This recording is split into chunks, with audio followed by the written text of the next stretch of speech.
YTN 라디오 생생경제 2부로 이어가겠습니다. 1부의 주인공은 역시 트럼프였다라고 할 수가 있겠죠. 그럼 2부의 주인공은 누구냐? 트럼프의 남자 일론 머스크로 2부의 주인공을 잡아봤습니다. 취재부터 뉴스까지 한 큐에 전해드리는 시간 취재 수첩 생생타임즈고요. 일론 머스크 소식은 더구루의 오소영 기자와 함께 나눠보도록 하겠습니다. 오 기자님 나와 계십니까? 네, 안녕하세요. 네, 안녕하십니까. 테슬라 한참 서학개미들이 좋아하고 주가도 고공행진을 하더니 굉장히 요즘에는 부진해요. 간밤에도 많이 하락하는 것 같던데 닷새째 내리막길 이어지고 있죠? 네, 테슬라 시총이 약 4개월 만에 1조 달러 밑으로 이번에 떨어져서 시장에서도 굉장히 주목을 하고 있는데요. 예. 지난 25일 기준으로 해서 8% 이상 급락해서 302.80달러였고 시총도 9,739달러로 쪼그라들었습니다. 그리고 어제자로 보면 290.80달러에 마감해서 시총이 9,112달러로 오히려 더 이제 하락을 한 상황이고요. 그래서 주가 하락이 계속 이어지고 있습니다. 이 내림세가 이어지는 건 알겠는데 내림폭도 매일매일 굉장히 커서 좀 놀라게 되더라고요. 이렇게 주가가 부진한 배경 뭐에 있습니까? 일단 유럽 사업이 좋지 않습니다. 유럽 자동차 제조업체에서 이제 발표한 결과를 보면 지난달 유럽에 등록된 테슬라 신차 등록 대수가 9,954대로 1년 전이랑 비교하면 45%나 줄었습니다. 엄청 줄었네요. 네, 예. 국가별로 보면 더 차이가 큰데요. 예. 일단 독일 판매량을 보면 1,277대로 2021년 7월 이후에 최저치이고요. 그리고 프랑스 판매량은 1년 전이랑 비교했을 때 63%나 줄었습니다. 그리고 영국에서는 중국 비아디에 처음으로 밀려가지고 이 부분도 굉장히 시장에서 주목을 받았었습니다. 예. 근데 물론 이제 유럽 전기차 시장 상황 자체가 좋지 않은 건 사실입니다. 그래서 경기 둔화와 맞물려가지고 이제 지난해부터 전기차 시장이 역성장하고 있는데 시장 조사기관 SN리서치에서 발표한 경우를 보면 유럽은 지난해 인도량이 310만 4천 대로 전년 대비 1% 감소했습니다. 그리고 유럽 내 최대 자동차 시장이라고 불리는 독일 같은 경우를 보면요, 독일은 2023년부터 긴축 재정을 펼치고 있거든요. 그래서 전기차 보조금도 축소를 했고 그 결과 이제 신규 등록 전기차 수가 2023년 52만 대에서 지난해 38만 대까지 크게 줄었습니다. 이런 유럽 시장의 정책의 영향도 있지만 테슬라는 더 안 좋다 이런 분석도 나오고 있습니다. 전기차 전문 매체로 불리는 일렉트랙에서 작년 말에 유럽 전기차 판매 데이터를 분석한 결과를 발표했는데요.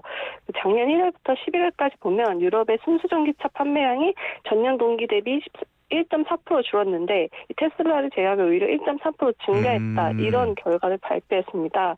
그래서 실제로 보면 BMW 그리고 중국 상하이 자동차의 산하 브랜드 MG 같은 경우도 각각 거의 30% 이상의 등록 대수가 증가하는 그런 폭을 보였거든요. 그래서 테슬라만 더 안 좋은 거 아니냐 이런 이야기가 나오고 있습니다. 그러니까 요약을 하면은 전반적인 시장이 안 좋은 건 맞다. 안 좋은 건 맞는데 테슬라가 정말 더 안 좋은 거다. 이렇게 볼 수가 있겠어요.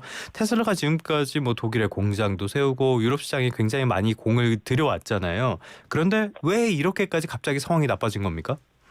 네. 머스크의 발언, 행동, 정치적인 발언과 행동 때문인데요. 역시 머스크 리스크. 예. 네, 이번 시총 하락은 오너 리스크다 이런 이야기가 나오고 있습니다. 머스크는 이제 트럼프 취임식 때도 나치 경례를 연상시키는 손동작을 해서 맞아요. 논란을 탔었고, 네. 최근에는 독일 극우정당 독일을 위한 대안의 유세에도 참여를 했습니다. 그래서 남의 나라 정당까지. 네. 그래서 예. 굉장히 역사적인 좀 이야기도 좀 하면서 과거의 죄책감에 너무 시달릴 필요가 없다, 넘어서야 한다, 이런 발언도 했는데 문제는 이런 편향된 정치 상황들이 유럽 소비자들한테 비호감을 주고 있다는 겁니다. 예. 그래서 네덜란드 매체 언판다에서 올해 초에 좀 흥미로운 연구 결과를 내놨는데요. 2만 6천 명을 상대로 설문조사를 해봤더니 테슬라 차주 3명 중 1명이 차량 교체를 고민하고 있다. 이런 답변을 내놓았습니다. 예. 그리고 이들이 공통적으로 얘기했던 게 머스크가 자신의 권력을 남용한다. 그리고 테슬라에 머스크 반대 스티커를 부탁해야 된다. 이런 이야기를 하고 있거든요. 그래서 머스크에 대한 비호감이 결국은 테슬라에도 영향을 미치는 분위기입니다. 전반적으로 유럽에서 파는 스티커를 보니까 나는 테슬라 차를 머스크가 미쳤다는 걸 알기 전에 샀다라는 스티커도 팔고 있더라고요. 그렇게 머스크에 대한 반감 같은 것들이 굉장히 커지고 있는 상황. 그런데 트럼프 효과 역시 끝났다라는 분석도 나오고 있죠. 네, 테슬라는 그 트럼프 대통령 당선의 대표적인 수혜주 중에 하나였습니다. 그래서 작년 11월 6일에 대선에서 이제 트럼프 당선이 확정이 된 후에 한 달 만에 90% 이상 올랐고요. 예. 그래서 11월 17일 기준으로 479.86달러를 찍었습니다. 그래서 어제 종가랑 비교하면 거의 30% 이상 차이가 나는 수준인데요. 이런 주가 상승의 배경에는 당연히 그 정치적인 측면의 기대감이 깔렸습니다. 그래서 머스크가 미국 이제 경제 정책 방향을 결정하는 중요한 역할을 할 거다 이런 추측이 나왔었고요. 실제로 지금 그 정부율도 수장 역할을 맡고 있습니다. 네. 그리고 트럼프 대통령도 이제 자율주행 규제를 완화를 할 거고 그리고 전기차 보조금도 없앨 거다. 그래서 이게 결국은 테슬라의 호재가 될 거다. 이런 분석이 나왔었었는데요. 이 좀 이해가 안 전기차 되는데요. 예. 네, 전기차 보조금 같은 경우에는 테슬라도 전기차 파는데 왜 네. 호재냐 그러니까. 이렇게 보실 수 있는데 지금 테슬라는 미국에서도 좀 위태로운 상황입니다. 예전에는 점유율이 뭐 80% 이상까지 갔다면 지금은 50% 안팎까지 떨어진 상황이고요. 예. 그만큼 후발주자들이 열심히 따라오고 있는데 이런 상황에서 보조금이 폐지되면 테슬라보다 더 피해를 보는 건 후발주자다. 이런 분석이 나오고 있습니다. 그래서 네네네. 머스크도 이 부분을 실제로 인정을 했고 그래서 테슬라가 수혜를 볼 거라는 기대감이 이제 주가에도 많이 반영이 됐었는데요. 막상 이제 임기가 시작이 되고 나서부터는 테슬라 주가가 빠지기 시작하면서 트럼프 효과가 끝난 게 아니냐 이런 분석이 나오고 있습니다. 말씀하셨던 것처럼 트럼프와의 허니문 기간이 이제 끝나가고 있다라는 이야기가 나오면서 테슬라 주가도 굉장히 안 좋은 상황이다라는 분석도 지금은 나오고 있어요. 정치적인 측면에서의 기대감이 워낙 컸기 때문에 주가도 오른 측면이 있잖아요. 그런데 이런 측면에서의 호재 이런 것들은 이미 반영이 끝나가지고 시장에서 사그라들고 있는 것 같아요. 트럼프와 머스크와의 관계 이쪽도 뭐 약간 뭐랄까 잡음이 나온다고 할까요? 이런 측면도 있다고 하는데 어떻습니까? 네, 최근에 인도 시장을 둘러싸고 테슬라와 머스크와 이제 트럼프의 이야기가 조금 달라서 이 부분에서 좀 잡음이 생기고 있습니다. 네네. 테슬라는 인도 공략을 위해서 여러 가지 준비를 해왔었습니다. 그래서 뉴델리랑 뭄바이에 매장을 냈고 실제로 그 장소도 빌려서 매장을 내는 걸 준비하고 있고요. 이미 뭐 채용 절차도 진행 중입니다. 그리고 작년에는 또 머스크가 인도를 직접 찾아가서 이 나렌드라 모디 총리를 만났고 그러면서 이제 테슬라가 인도에 전기차 공장을 지을 거다 이런 소식도 들려왔었는데요. 예. 트럼프 대통령이 최근 이와 관련해서 그 테슬라가 인도에 공장을 짓는 건 매우 불공평한 일이다. 이런 발언을 하면서 좀 불편한 심기를 드러냈었고요. 이런 결국은 의견 불일치가 트럼프와 머스크의 관계를 위태롭게 할 거다. 이런 관측이 나오고 있습니다. 그래서 블룸버그 통신에서는 이제 인도 진출 문제를 두고 그 두 사람의 브로맨스로 해결될 수 있는 문제가 아니다. 그리고 트럼프의 어떤 양대 지지층이 빅테크와 그리고 아메리카 퍼스트파가 과연 4년간 협력할 수 있느냐 이거에 대한 의문이 근본적으로 제기되고 있다.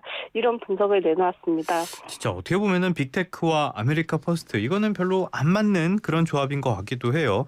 트럼프의 관세 정책 이거 역시 테슬라에는 악재가 되는 것 같아요. 어떻습니까?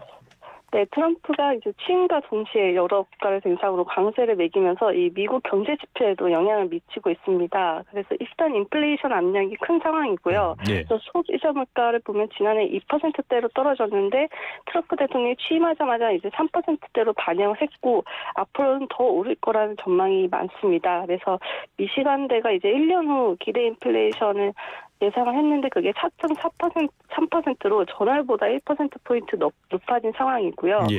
그리고 소비자 심리도 좀 얼어붙고 있습니다. 그래서 2월 소비자 심리 지수를 보면 2021년 8월 이후에 월간 최대치의 낙폭을 보인 상황입니다. 이렇게 좀 경기가 안 좋아지면서 미국 주식시장에도 악영향을 주고 있고 테슬라 역시 그 영향을 피할 수 없는 상황입니다.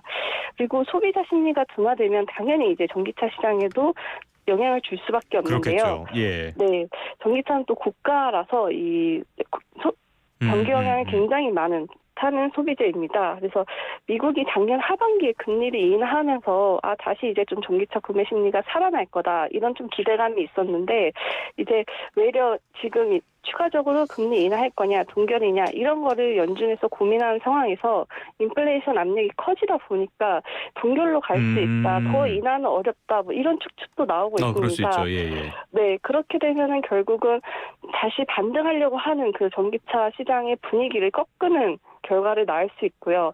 가뜩이나 이 트럼프 대통령이 화석연료로 회귀하는 정책을 펼치고 맞아요. 있기 때문에 네, 여기에 경기까지 좀 안 좋아진다면 미국 전기차 시장이 더 위축될 가능성이 있습니다. 자, 지금까지 살펴본 거는 기업적인 측면들 그리고 거시적인 측면들인데 이런 측면들에서 봤을 때는 테슬라에게 좋은 뉴스는 진짜 거의 없는 것 같거든요. 그런데 이 경쟁 측면에서 봤을 때는요. 후발주자들과의 경쟁 이 부분도 굉장히 어려운 것 같아요. 상황이 어떻습니까? 네, 특히 중국 비아디의 움직임을 좀 주목할 필요가 네. 있는데요. 이 비아디는 가성비 있는 전기차를 앞세워서 중국 시장을 중심으로 성장을 했습니다. 근데 최근에는 해외 시장까지 공략을 확대하면서 세계 1위 전기차 기업으로 도약을 했는데요. 작년 1월부터 11월까지 이 전 세계에 등록된 신규 전기차를 보면 BYD 점유율이 43%입니다. 그리고 대수로 보면 367만 3천 대인데 그 테슬라 같은 경우에는 158만 3천 대니까 거의 뭐 2배 가까이 이상 차이가 난다라고 볼 수가 있습니다. 그리고 네. 영국 시장에선 아까 말씀드렸지만 그 테슬라를 이미 앞지는 상황이고요.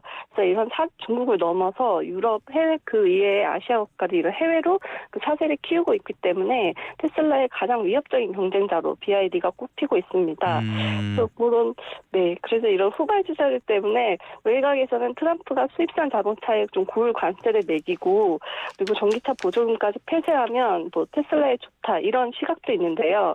당장은 전기차 시장이 작아져도 그 작아진 파이 내에서 테슬라가 점유율을 높일 수 있는 거는 분명해 보입니다.